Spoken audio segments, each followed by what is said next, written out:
Hey, hey. Welcome everybody to Miss Glow's Kitchen, where there's sugar, spice, and everything nice, where we slice, dice, and entice, using everything we can, from peppers to allspice.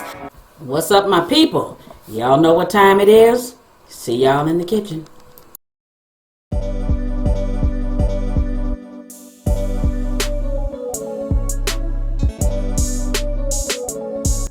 This is the best smothered chicken ever. So good. Now let me show y'all how I made it. Washed and dried 6 chicken thighs and put them in this container. What you're going to do is you're going to get your favorite seasonings. I'm going to list my seasonings in the description box down below so you can see what I used. I don't put flour on my smothered chicken, but if you want to put a light coating on yours, please do, by all means. My mother most certainly did, and she was from the South.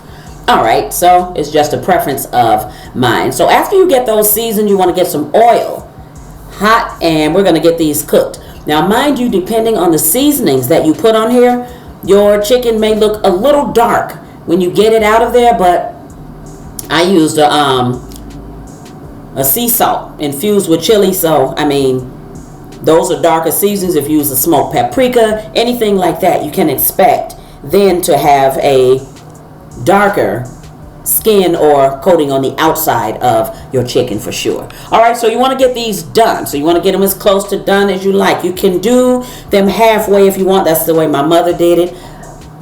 However, I cook mine until they are almost done or very dang close to it, and then take them out. Alright, so I keep flipping mine, flipping them just till I get them to get almost done, and then the color on the outside of here, so I know, when it's turning a uniform brown color on the outside, that my chicken is almost done. So keep going until we get it there. I want you to keep in mind when you're looking at this and you're looking at my chicken, because right there it's almost done. That coating of seasoning on the outside, that's what I was talking about. That's going to turn a little bit dark, but once you put it in the gravy, you'll see that it's going to cook down. It's going to almost cook away off that. So it's going to be very important to heavily season your chicken. All right?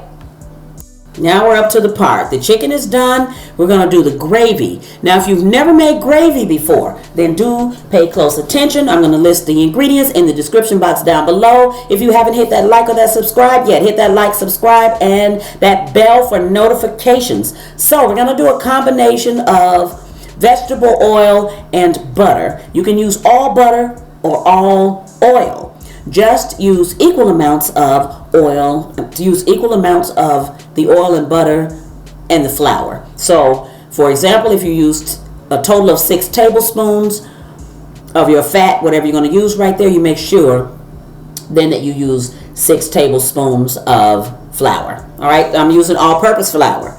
So if you're going to use a wheat flour or something else, fine. I'm always going to use all-purpose flour. That's just me. All right, so I'm going to sprinkle it in here, and we're going to get it going. Now, here's the key. With gravy, you're going to take your time with it, but if you put your gravy in here, and so I'm going to show you. I'm going to stir this around, and then I'm going to show you something.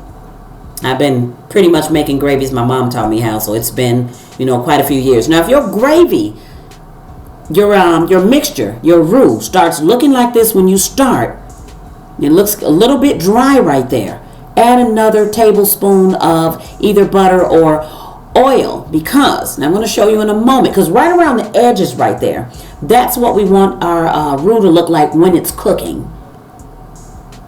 Alright, so there we go. 1 tablespoon. We're going to mix it up. Now look at that. Now to me, that's what we want the roux to look like before we put the liquid in here.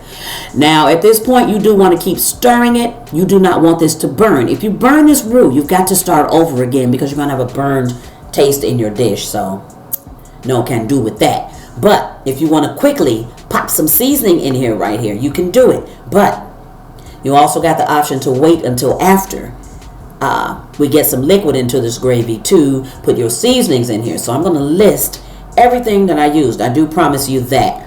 So if you just want to watch the technique and how to do it and then just do your own later, that's fine. All right, so we're going to cook this, and we're going to cook this as dark as you want. Keep in mind that we're trying to cook away the raw flavor of the flour. So if you want to do a chicken or turkey gravy and you want to do a lighter gravy, we're going to cook that gravy for a couple minutes. We're going to cook this flour and oil, for a couple minutes until the raw flavor is gone. So that's going to take like 3 to 4 minutes. But you don't want this to start turning brown if you're trying to do that lighter gravy that we normally will use on poultry.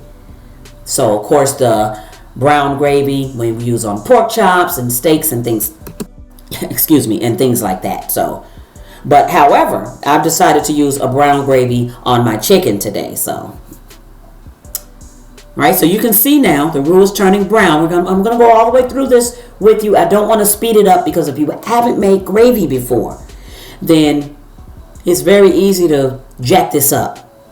So it may not look like it, nothing to it, right? You're looking at it, ain't nothing to it. How can you jack it up?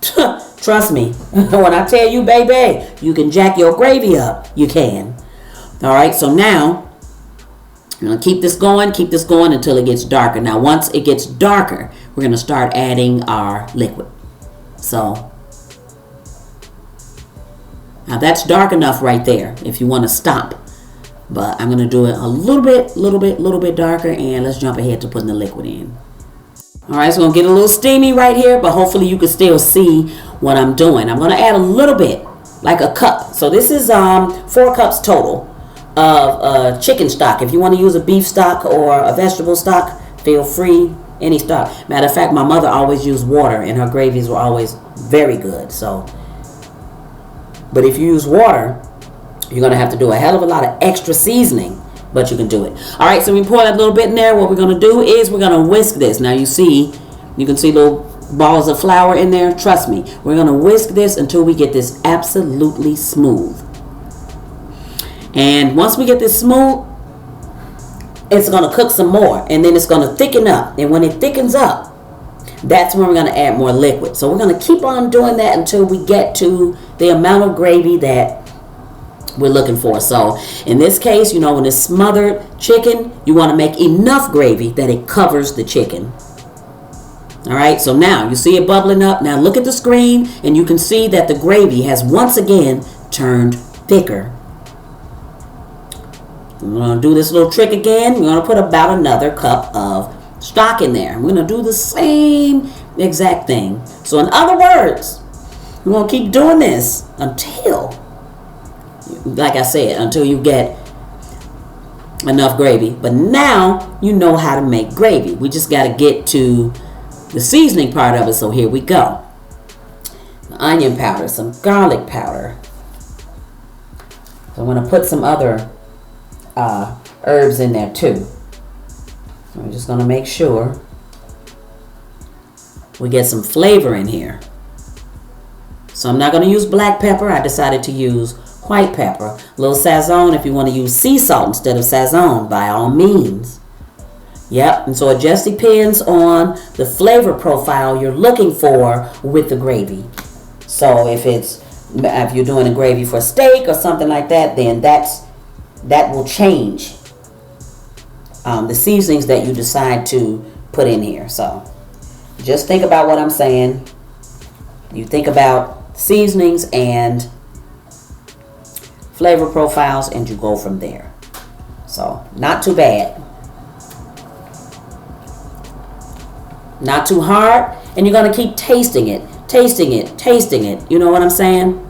So all right, so now I'm going to make the gravy, and then what happens is this gravy is going to cook down some more. It's going to put a little extra liquid in there, and the reason why is because you're going to put your chicken in there, and the chicken is going to cook for 20 to 30 minutes in there, and you're going to let those flavors marry, and that gravy just get all over that chicken. So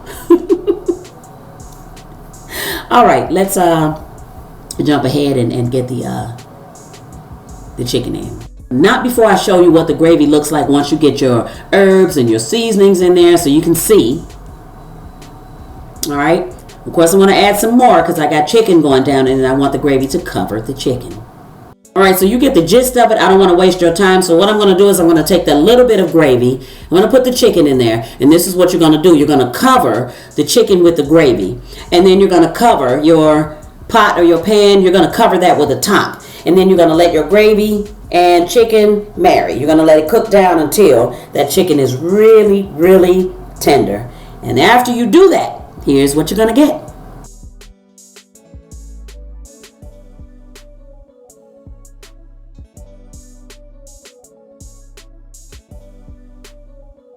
For more great recipes, tips, and ideas, check out some of my other videos.